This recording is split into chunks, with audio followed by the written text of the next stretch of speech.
جی تو ہم بات کر رہے تھے کہ خدا تین حالتوں میں ایک ہے، یعنی خدا روح ہے، خدا کا بدن بھی ہے، خدا کی جان بھی ہے. یہ تین چیزیں مل کر ایک خدا بنتا ہے. آدمی کی جان بھی ہے، جسم بھی ہے، روح بھی ہے. یہ تین چیزیں مل کر ایک انسان. تینوں میں کثرت ہے، تینوں. تو اب جب خدا نے انسان کو بنایا تو پھر اس سے آگے ہم چلتے ہیں کہ جب خدا نے انسان کو بنایا تو کیسا انسان تھا وہ پاک انسان تھا یا ناپاک انسان تھا؟ تو کتاب مقدس کہتی ہے کہ جس آدم کو خدا نے بنایا، اس کو جان، جسم اور روح کو بنایا، تو اس کی جان بھی پاک تھی، اس کا بدن بھی پاک تھا، اس کی روح بھی پاک تھی. تو یعنی جس انسان کو خدا نے تخلیق کیا وہ انسان پاک تھا، اور ہر روز کتاب مقدس کے مطابق خدا کے ساتھ اس کی فیلوشپ ہوتی تھی. اب خدا نے آدم کو یہاں پر اس کی چوائس دی.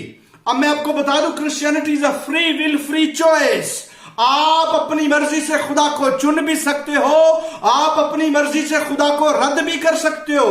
کتاب مقدس میں جس آدم کو خدا نے اپنے ہاتھوں سے بنایا، اس آدم کو جب تخلیق کیا تو تخلیق کرنے کے بعد خدا نے اسے ٹیچنگ دی، اسے سمجھایا کہ اگر تو اس پھل کو کھائے گا تو موت دنیا میں وارد ہوگی، اور اگر تو اسے نہیں کھائے گا تو آپ کے پاس آلریڈی ابدی زندگی ہے، آپ کے پاس آلریڈی اٹرنل لائف ہے، آپ کبھی نہ مرنے والے آدم بنائے گئے ہو، کیونکہ خدا پاک ہے اور اس نے جس آدم کو بنایا وہ بھی پاک تھا. اور اب اس آدم کو جب بنایا تو وہ پاک تھا، اس کا بدن بھی پاک تھا، اس کی روح بھی پاک تھی، اس کا جان بھی پاک تھا، کیونکہ یہ تین چیزوں کی کثرت سے مل کر ایک کامل انسان بنا تھا. اس انسان کی پاکیزگی اس کے کاموں پر، اس کی ریاضت پر، اس کی عبادت پر، اس کے چندوں پر، اس کی دائیکی پر، اس کی نیکیوں پر منحصر نہیں، بلکہ اس کی پاکیزگی ہمارے خدا سے بلونگ کرتی تھی. کیونکہ خدا نے انسان کو زمین پر اس لیے بنایا تھا کہ آدم خدا کی بندگی اور پرستش کرے. جب اس انسان کو بنایا گیا تو وہ پاک تھا، اس کی پاکیزگی ہمارے خدا سے بلونگ کرتی تھی، اس کے کاموں پر منحصر نہیں کرتی تھی.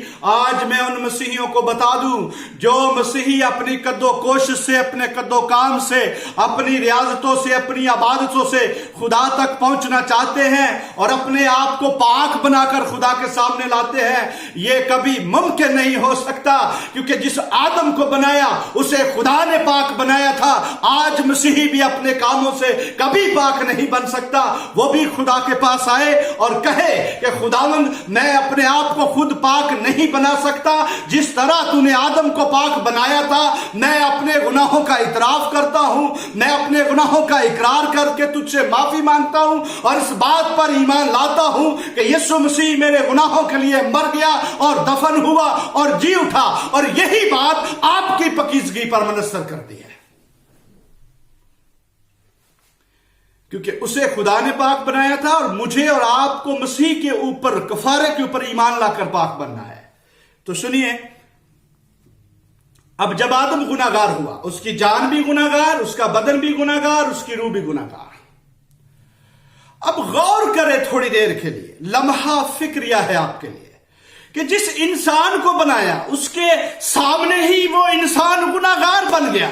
اب موت اس پر وارد ہو چکی ہے اور اب اس کی جان بھی گناہگار ہو چکی ہے، اب اس کا بدن بھی گناہگار ہو چکا ہے، اب اس کی روح بھی گناہگار ہو چکی ہے. اور اس گناہگار انسان کے ساتھ خدا مزید رکنا نہیں چاہتا، بسیرا نہیں کرنا چاہتا، فیلوشپ نہیں کرنا چاہتا، ہر روز ملاقات نہیں کرنا چاہتا، کیونکہ وہ جانتا ہے کہ اب یہ ناپاک ہو چکا ہے اور خدا پاک ہے، اور ناپاک اور ان ناپاک دونوں ایک ساتھ نہیں رہ سکتے. اس لیے خدا نے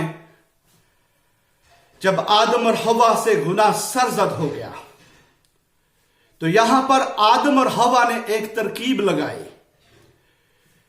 خدا کے آنے کا وقت ہو چکا تھا، ٹھنڈے وقت میں وہ آدم سے بات چیت کرتا تھا، ملاقات کرتا تھا، اور کتاب مقدس کو بغور پڑھے تو لکھا ہے خدا نے آدم کے آنے کی آواز سنی، اس کے چلنے کی آواز سنی. تو اس کا مطلب ہے خدا کا بدن تھا تو ہی وہ چل رہا تھا. جب اس نے خدا کی آواز سنی تو انہوں نے گناہ کرنے کے بعد اپنے آپ کو ننگا پایا. اب ان دونوں نے پلاننگ کی کہ ہم انجیر کی پتیوں کی لنگیاں لے کر اپنے چاگرد باندھ لیں گے. اب کتاب مقدس پیدائش کے پہلے چیپٹر کو 4 چیپٹر پڑھ لیں گے تو جو باتیں میں کر رہا ہوں اس میں آپ کو سب مل جائے گی. تو جب انہوں نے اپنے لیے پتیوں کی لنگیاں بنائی اور اپنے بدن کو ڈھانکا، جب وہ دونوں ننگے ہو چکے تھے، جب انہیں اپنی پرہیزگی نظر آ چکی تھی، تو اب انہوں نے فیصلہ کیا کہ ہم پتوں کی لنگیاں لپیٹ کر خدا تک جائیں گے. جب خدا آیا اور انہوں نے آلریڈی پتوں کی لنگیاں لپیٹ لی تھی اور انہوں نے خدا کے آنے کی آواز سنی اور خدا نے کہا آئے آدم تو کہاں ہے؟ اور آدم نے کہا کہ خدا میں تیرے سامنے نہیں آ سکتا کیونکہ میں ننگا ہوں. اور خدا نے کہا تمہیں کس نے بتایا؟ یہ ساری آپ اس ساری سٹوری سے واقف ہیں کیونکہ اس کی کہانی اور سٹوری سے ہر مسیحی واقف ہے. اب یہاں پر آپ کو بتاؤں، یہ طریقہ خدا نے آدم کو نہیں بتایا تھا کہ تو لنگیاں لپیٹ کر اپنے بدن پر میرے سامنے آ جانا. یہ آدم کا اپنا طریقہ تھا خدا تک رسائی کرنے کا. آج بہت سے مسیحی اس طریقے پر عمل کر رہے ہیں کہ وہ اپنے طریقے سے خدا تک پہنچنا چاہتے ہیں. میں آپ کی روشنی میں یہ بتا دوں کہ کوئی بھی انسان اپنے طریقے سے اپنے کاموں سے خدا تک رسائی نہیں کر سکتا. اسے خدا کے طریقے اور خدا کے قانون کو ماننا پڑے گا. اور خدا کا قانون آج میں آپ کو بتا رہا ہوں، خدا باپ، خدا بیٹا، پاک روح، یہ خدا کے 3 قانون ہیں. ایک خدا میں کثرت پائی جاتی ہے. خدا روح ہے، یسوع مسیح خدا کا بدن ہے، ہولی اسپرٹ خدا کی جان ہے، اور ہمارا عقیدہ ہے کہ یسوع مسیح ہی خداوند ہے. یہ میں نیکسٹ ویڈیو جب بناؤں گا تو اس میں یہی بیان کروں گا کہ یسوع مسیح خدا ہے. لیکن آج ہمارا مضمون تثلیث ہے، اس لیے ہم تثلیث کے اوپر ہی بات چیت کر رہے ہیں. تو جس انسان کو خدا نے بنایا، جان جسم روح تینوں ناپاک ہو چکی. اب خدا اس انسان کو پاک بنانا چاہتا ہے کیونکہ جس خدا نے انسان کو بنایا اگر وہ اسے بچا نہ سکے، اسے دوبارہ پاک نہ بنا سکے تو وہ خدا نہیں ہو سکتا. اور ایسے خدا پر میں یقین بھی نہیں کرتا. آج تو جو کمپنی موبائل بناتی ہے، اگر آپ موبائل توڑ مروڑ کر اس کے ہاتھ میں دے دو تو وہ آپ کو نیا موبائل اسمبل کر کے دے دیتے. تو خدا جس نے کائنات، چرند پرند، ہوا، سمندر، طوفان، پہاڑ سب کچھ بنایا، وہ اپنے بنائے ہوئے انسان کو دوبارہ نہیں بنا سکتا ہے. اور یہی طریقہ ہمارے خدا نے استعمال کیا. اب خدا نے کیا کیا؟ جب آدم اور حوا لنگیاں لپیٹ کر اپنے طریقے سے خدا تک رسائی کرنا چاہتے تھے، کیوں کرنا چاہتے تھے یہ میں آپ کو بتاتا ہوں. جب ہم سگریٹ پینے کے عادی ہیں تو جب تک ہم سگریٹ نہ پیے ہمیں سکون نہیں ملتا. جب ہم شراب پینے کے عادی ہیں تو جب تک ہم شراب نہ پیے ہمیں سکون نہیں ملتا. اسی طرح جو روحانی محفل کے عادی ہیں، جب تک وہ روحانی محفل میں نہ بیٹھے انہیں سکون نہیں ملتا. اور جو بری محفل کے عادی ہیں جب تک وہ بری محفل میں نہ بیٹھے تو انہیں سکون نہیں ملتا. تو آدم چونکہ روحانی محفل، خدا کی فیلوشپ کا عادی ہو چکا تھا، ہر روز ملاقات ہوتی تھی، اب وہ جان چکا تھا ہم اس محفل کے قابل نہیں ہیں. لیکن اس نے کوشش کی اور اپنے بدن کو پتوں کی لنگیوں، انجیر کی لنگیوں سے ڈھانپنے کی کوشش کی، لیکن وہ کور نہ کر سکا. وہاں جا کر بھی کہتا ہے خداوند میں ننگا ہوں، حالانکہ اس نے اپنے بدن کو ڈھانپا تھا. لیکن آدم سچ کہہ رہا تھا کیونکہ خدا کی پاکیزگی کا مقابلہ انجیر کی پتوں کی لنگیاں نہیں کر سکتی ہے. جب ایسا ہوا تو خدا نے پھر اسے کہا کہ تو نے یہ کیا کیا. اب جب لنگیاں پہنی ہوئی تھی تو پھر خدا نے کیا کیا سنیں. خدا نے وہاں پر خون بہایا. کہاں؟ کس کا؟ کس لیے؟ آدم کی نجات کے لیے، آدم کی خلاصی کے لیے، اس کی روح کو پاک کرنے کے لیے، اس کے بدن کو پاک کرنے کے لیے، اس کی جان کو پاک کرنے کے لیے. کیونکہ جس خدا نے جس انسان کو بنایا تھا اس کی روح بھی پاک تھی، اس کا بدن بھی پاک تھا اور اس کی جان بھی پاک تھی. اب خدا اس انسان کو کھونا نہیں چاہتا. اب اس انسان کو خدا دوبارہ سے پاک بنا کر اپنی فیلوشپ میں لانا چاہتا ہے.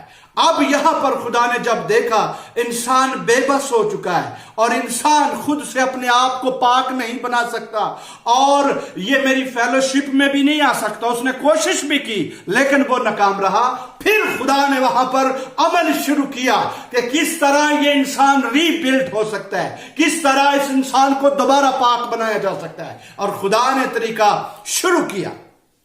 اور سنیے پہلا سٹیپ کیا ہے؟ کفارہ۔ پہلا سٹیپ کیا ہے؟ کفارہ، قربانی۔ آج دنیا میں ہمارے ارد گرد کے مذاہب قربانیاں تو دیتے ہیں لیکن کسی کو اس بات کا علم نہیں ہے کہ قربانی دی کیوں جاتی ہے۔ لیکن آج میں کتاب مقدس کی روشنی میں ان سب کو بتانا چاہتا ہوں کہ قربانی جو ہے وہ کفارے کے لیے دی جاتی ہے، گناہ کے لیے دی جاتی ہے، اور اس کفارے کا آغاز بائبل مقدس کی پہلی کتاب میں ہمارے خداوند نے شروع کیا۔ اور کتاب مقدس کی کتاب اگر آپ اس کا مطالعہ کر لیں تو اس میں آپ کو نظر آ جائے گا اور مل جائے گا کہ خدا نے کفارے کا آغاز کیا۔ اور اگر آپ پیدائش کی کتاب اس کے پہلے ہی چیپٹر کا مطالعہ کر لیں، پہلے اور دوسرے چیپٹر کا مطالعہ کر لیں، تو ہمیں غالباً اس میں سے مل جاتا ہے کہ خداوند نے آدم اور حوا کے لیے چمڑے کے کرتے بنائے۔ ہاں جی، پیدائش کی کتاب 3 باب اور اس کی 21 آیت میں لکھا ہوا ہے، اور خداوند خدا نے آدم اور اس کی بیوی کے واسطے چمڑے کے کرتے بنا کر ان کو پہنائے۔ خداوند خدا نے آدم اور حوا، آدم اور اس کی بیوی کے واسطے چمڑے کے کرتے بنا کر ان کو پہنائے۔ یاد رہے، جو چمڑے کے کرتے تھے وہ کفارے کی بیس پر آئے تھے، وہاں پر کسی جانور کا کفارہ دیا خدا نے، ذبح کیا خدا نے، اور اس کا کفارہ دے کر آدم کی پرہیزگی کو وقتی طور پر ڈھانپا، وقتی طور پر، جسے ہم ٹیمپریری بیل کہتے ہیں، جسے ہم عارضی ضمانت کہتے ہیں، یہ دے کر انسان کو ڈھانپا۔ خداوند نے یہ کام شروع کیا کہ کس طرح انسان پاک ہو سکتا ہے۔ ہمارا خداوند ہمارے لیے یہ کام شروع کر رہا ہے، اور اس کے مطابق ہم سیکنڈ پارٹ بھی مکمل کر چکے ہیں، ہم تھرڈ پارٹ کی طرف جائیں گے، اور میں یہاں ہی سے شروع کروں گا۔